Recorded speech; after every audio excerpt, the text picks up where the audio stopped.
So we wanted to start our discussion of the various mechanistic classes of organic reaction that will consume a lot of our time in both semester courses by investigating the nucleophilic alkyl substitution reaction.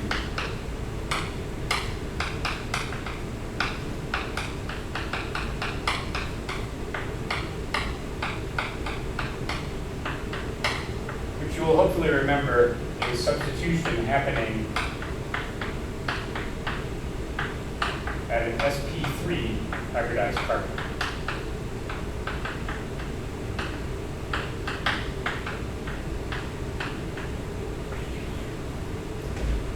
So a saturated hydrocarbon.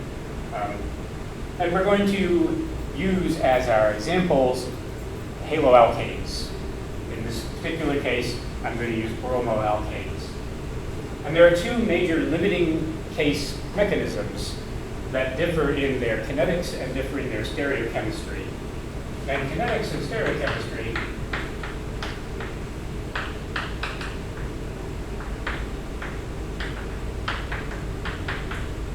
are two of the major tools that chemists use to investigate reaction mechanisms.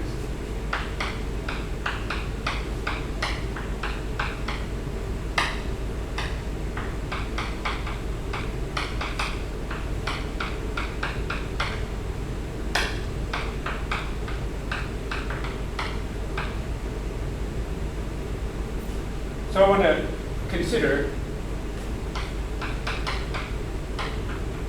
the reaction that I used to introduce nucleophilic alkyl substitution in the first place, which was the reaction of bromoethane plus cyanide ion to form propane nitrile.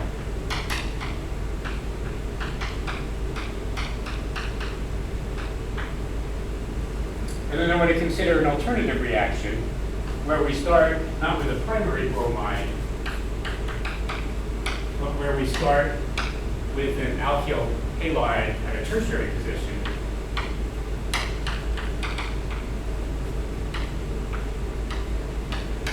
And for that one, I'm going to use the example that you actually carried out in the Chemistry 111 lab when you did your kinetics lab, where you took tertiary butyl chloride or 2-chloro-2-methylpropane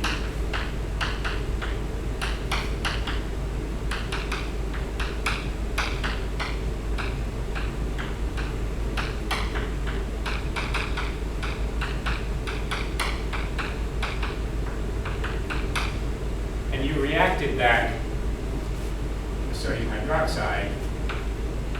Again, the sodium is a spectator ion, so we're just really concerned with the hydroxide ion. And you made the corresponding alcohol. And you kept your concentration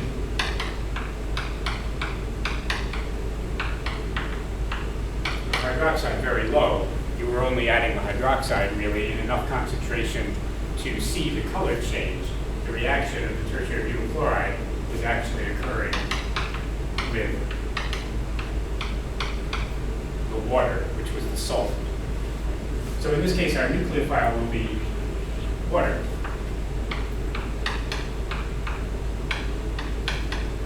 And in this case, our nucleophile will be cyanide ion.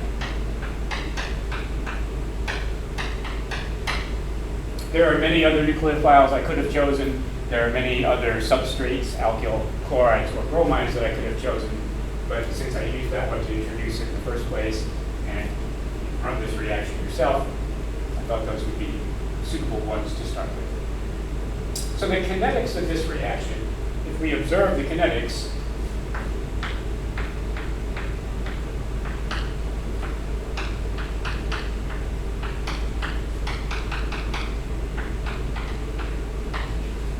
we see second order kinetics, where the rate of disappearance of the starting bromoethane with respect to time, which is the reaction rate, is equal to the rate constant times the concentration of methane, which we refer to as the substrate, times the concentration of the cyanide ion, which is the nucleophile. So this reaction depends on the concentration of both the substrate and the nucleophile to give second order kinetics. By contrast, this reaction has observed first order kinetics.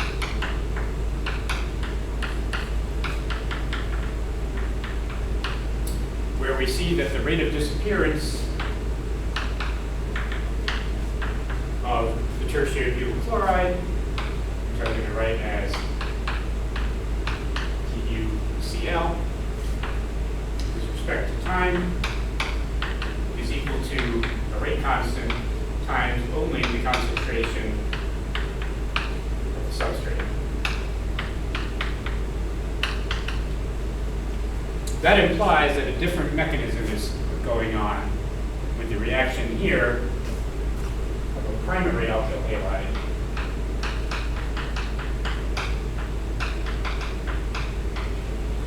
versus the reaction here, which is a tertiary alkyl halide.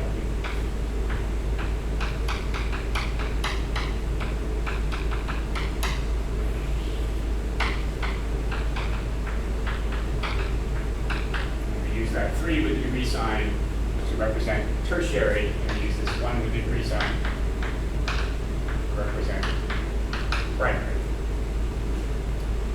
So there's a different mechanism because we see a different observed rate law. The stereochemistry is also different. It's not obvious in this particular example, but reactions that undergo second order kinetics proceed stereospecifically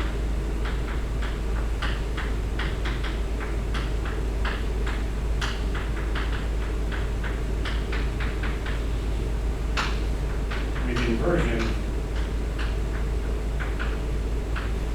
configuration.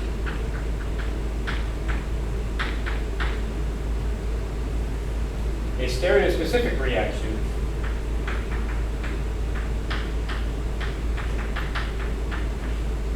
means that one pure stereoisomer of reactant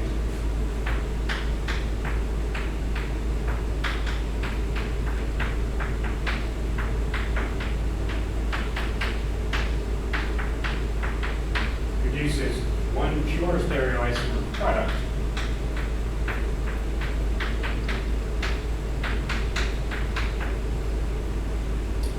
cannot form.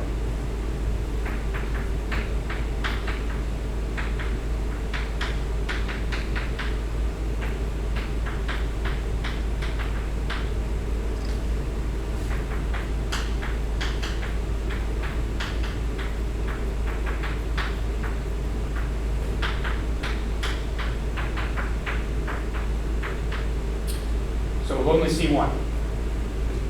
The transition state in this case will be such that the other possibility could not arise. That's different from a reaction that is stereoselective, which will produce two possible stereoisomers in unequal amounts, and it might be almost 100% stereoselective. So the outcome might appear as if it were stereospecific. But the difference is, for a stereoselective reaction, there's nothing in the mechanism that says the other isomer can't form. It just is much more energetically unfavorable. So it goes through. This reaction is stereospecific, and it goes with inversion of configuration. So if we started with an R stereoisomer of starting material, we would end up with an S stereoisomer of product. See that it's going with inversion of configuration.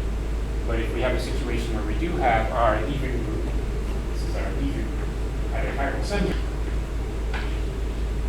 then we will see that there's that inversion of stereochemistry. And I'll show an example of that when we get into the mechanism. Seen here is this is not a chiral center. These reactions proceed with racemization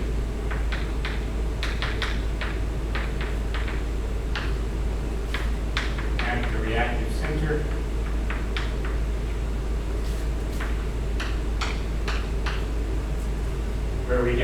unstable mixture of the two possible stereoisomers.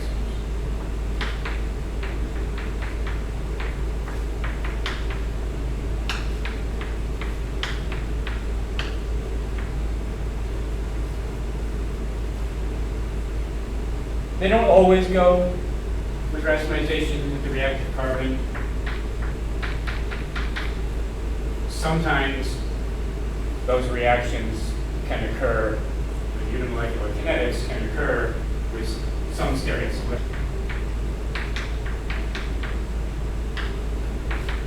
If there is an additional chiral center somewhere in the molecule.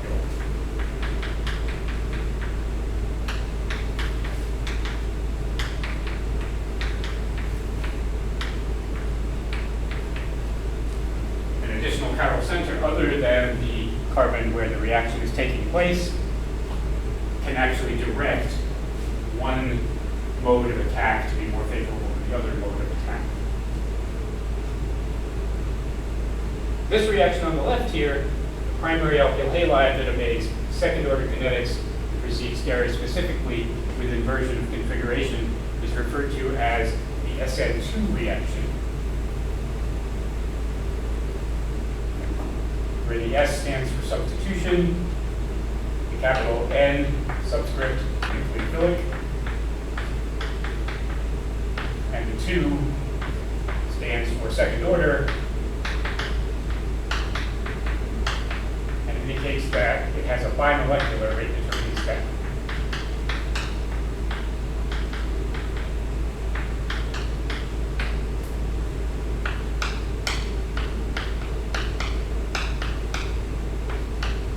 So this is a bimolecular nucleophilic substitution, bimolecular substitution, or the SN2 pathway.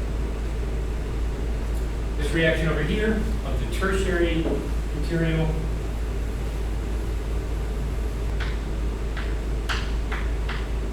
representing the fact that it has a unimolecular rate determining step. So it's unimolecular nucleophilic substitution, read from right to left, unimolecular nucleophilic substitution, or just unimolecular substitution. The N is capitalized, and is a subscript. The S and the 1 are on the same level. So we have unimolecular substitution, we have bimolecular substitution. The SN2 pathway shows second order kinetics and proceeds stereospecifically with inversion, and the SN1 pathway has observed first order kinetics with racemization at the reactive carbon. So when we're proposing mechanisms for this, we need to propose a mechanism that will be consistent, second order versus first order, and will be consistent with the stereospecific reaction we see for the SN2 reaction versus the racemization we see in the SN1 reaction. So we're using the tools of kinetics and stereochemistry to inform our mechanism as we propose a mechanism.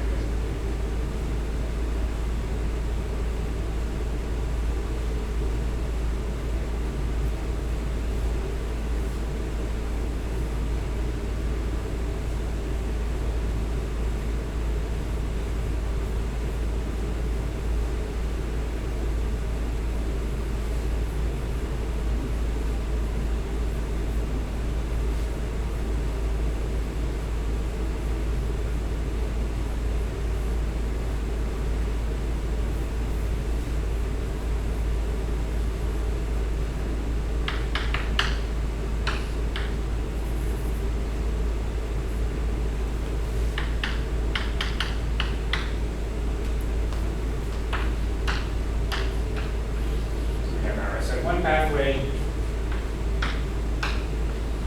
we have our SN2 pathway. In both cases, a nucleophile, cyanide in this case, water in that case, is replacing a leaving group, bromide in this case, chloride in that case, atom sp3 hybridized carbon. So if the kinetic rate law that we observe depends on both the concentration of the substrate and the concentration of the nucleophile, we will need to propose a mechanism that involves both of those in or before the rate determining step. And the mechanism we propose, for which there is a lot of evidence, is that the nucleophilic anion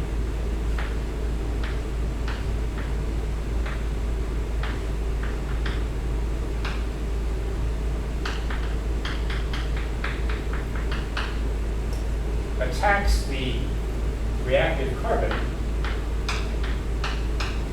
from the opposite side of the molecule from the leader group. We represent with a curved arrow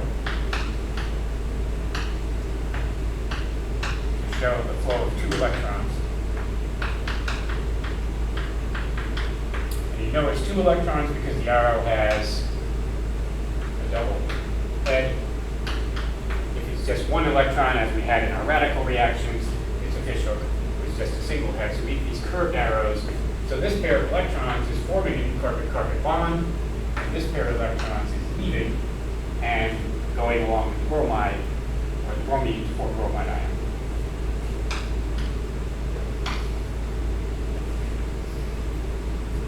We propose that this reaction happens in a single step. So bond forming and bond breaking occur simultaneously.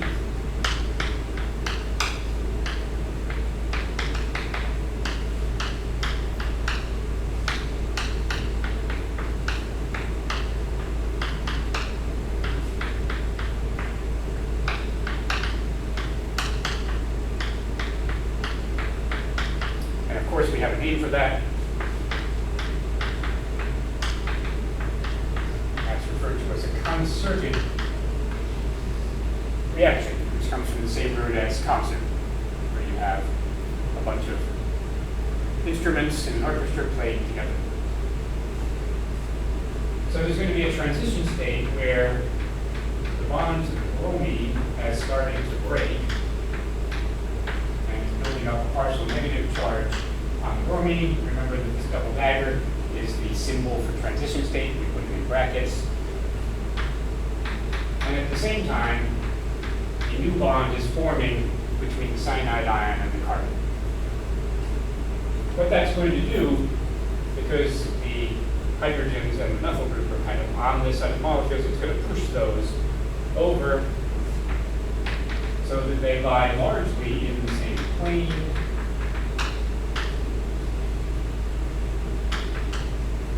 And we have a transition state where the geometry around this carbon is almost a trigonal bipyramid.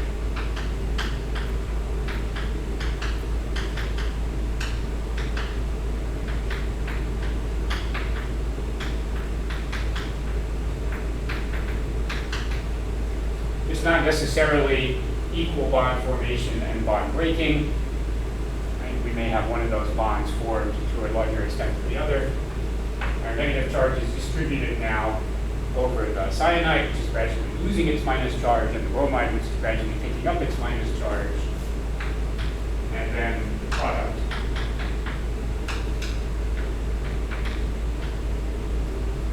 Looks like this.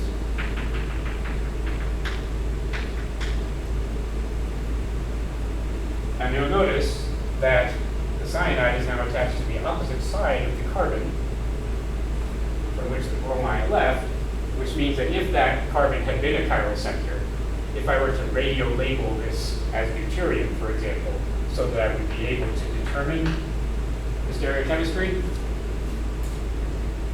the stereochemistry had changed. And you can imagine, you can determine what the stereochemistry would be if that carbon were deuterium, or that hydrogen were deuterium, right? This would now be, first priority would be bromine, second priority would be carbon. Deuterium would outrank hydrogen, so we'd be looking this way on the molecule, and we'd be starting at bromide coming out here, or sorry, going into the back behind where the methyl group is coming out, which would make that an R stereocenter. And then the carbon attached to nitrogen would outrank the carbon attached to hydrogen. We'd be looking this way down the bond, and we'd be starting here, and going into the back, and then coming out to hydrogen. So if we radio labeled one of those hydrogens so that we would have a chiral center to begin with, the R alkyl bromide would become the S nitrile. And there's no way that the cyanide can come from the same side as the bromide. One argument for why the cyanide would come from the opposite side is the bromine already has a partial negative charge on it. There's a bond dipole there because bromine is more electronegative than carbon, so the cyanide would be unlikely to want to come from the side that has the partially negative bromine to begin with. Bromine is also quite large, so it's not going to be sterically as accessible for it to come from this side as it will be to come from, to maximize the separation between our two partially negative atoms, the carbon of the cyanide group and the bromine. So we want a straight line here. We want a linear relationship between the carbon of the cyanide and bromine, maximizing the separation. And also, if you look at the orbitals, the anti-bonding orbital that this pair will actually have a big lobe there and a node here. So if you come to donate electrons into the LUMO, this is where the LUMO has the largest lobe. The electrons on the cyanide group, the HOMO orbital on the cyanide group, which is a bonding molecular orbital, that's going to want to donate into this, which is on the opposite side of the carbon as where the bromine is. So orbital overlap considerations require the cyanide to come from the opposite side as the bromine leaves. This is a single-step mechanism. We can put it on an energy diagram, and the energy diagram for this reaction looks like this.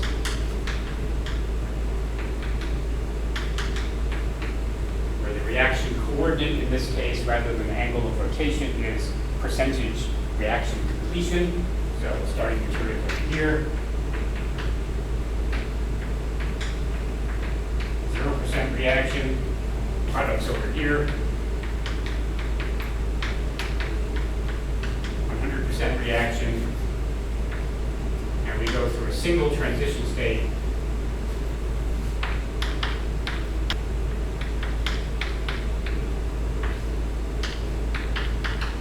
And recall from general chemistry that we have one transition state. So this is a single elementary step. There's one transition state. And that transition state looks substantially different from either the starting material or the product, which is why we draw the transition state in the concerted reaction. This is neither like reactant, it doesn't look like product, right? It's somewhere in the middle. Maybe not exactly halfway, but somewhere in the middle. Single elementary step, one transition state, a concerted reaction where bond breaking and bond formation happen simultaneously. Second order observed kinetics, because we can write the kinetic rate law directly from the elementary step. We can only do that if it's an elementary step. And since it has two materials, it's a bimolecular elementary step, it's going to show second order kinetics. Inversion of stereochemistry, because the cyanide ion has to be at the opposite side of the carbon from the bromide in the transition state.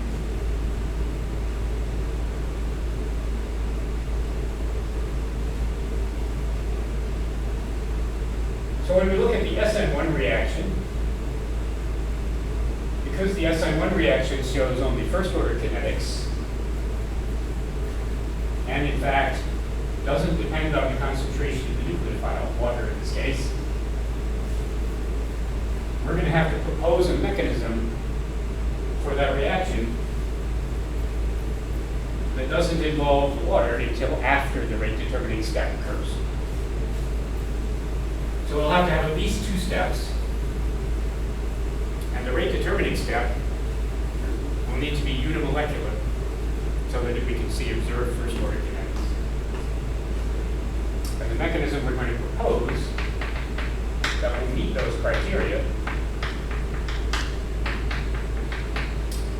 is for the chloride ion to leave spontaneously without the assistance of the water in step one. The reaction is in fact in equilibrium to generate an intermediate carbocation.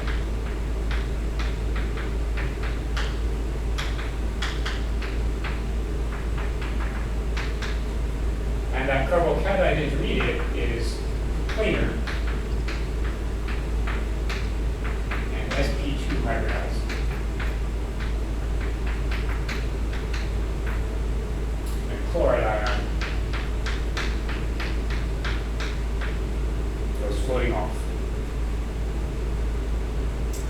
So this step is unimolecular.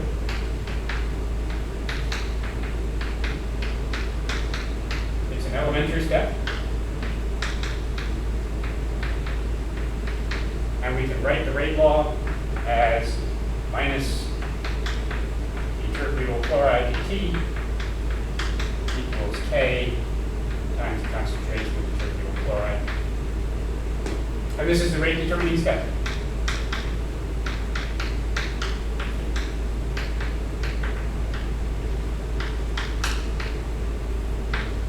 Which means that the overall observed kinetics are going to be the same as the observed kinetics for this rate determining step. And it's a first order reaction. In the second step, a lone pair on oxygen is going to act as a nucleophile to attack that empty p orbital.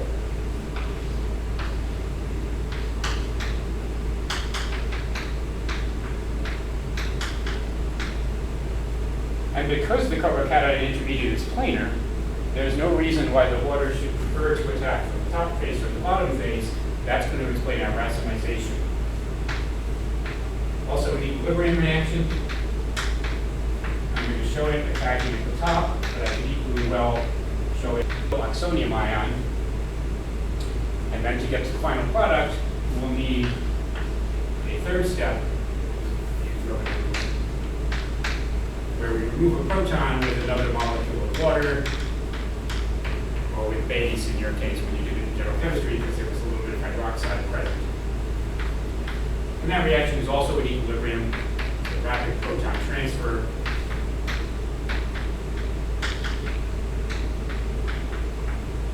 So rather than the nucleophile attacking and the leaving simultaneously, we had a rate determining step where the leaving group left,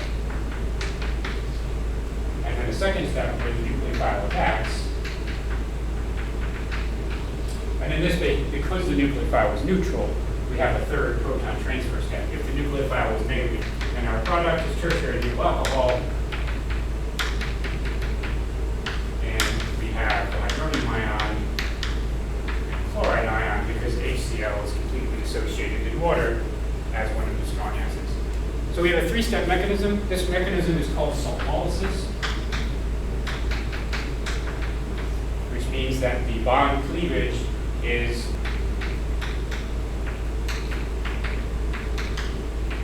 the salt is the nucleophile.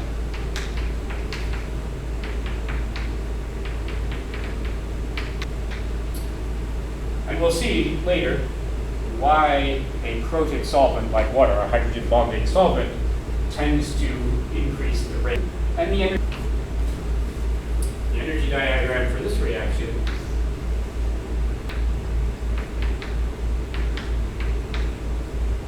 start with our alkyl carbocation intermediate with a late transition state, which will look a lot like the carbocation intermediate, which is why I didn't draw it. But we just have a partial bond to the chloride, building up partial positive on the carbon, partial negative on the chlorine, and then we'll have that reaction going down to the alkyl oxonium ion. In this case, an early transition state, which also looks like the carbocation intermediate. And then a rapid, low-energy proton transfer to generate our product. Our rate determining step is the formation of the carbocation. We then have a rapid exothermic reaction where we're starting to form this carbon-oxygen bond. So a multi-step reaction, unimolecular rate determining step, and a planar intermediate, which explains why we get racemization of stereochemical.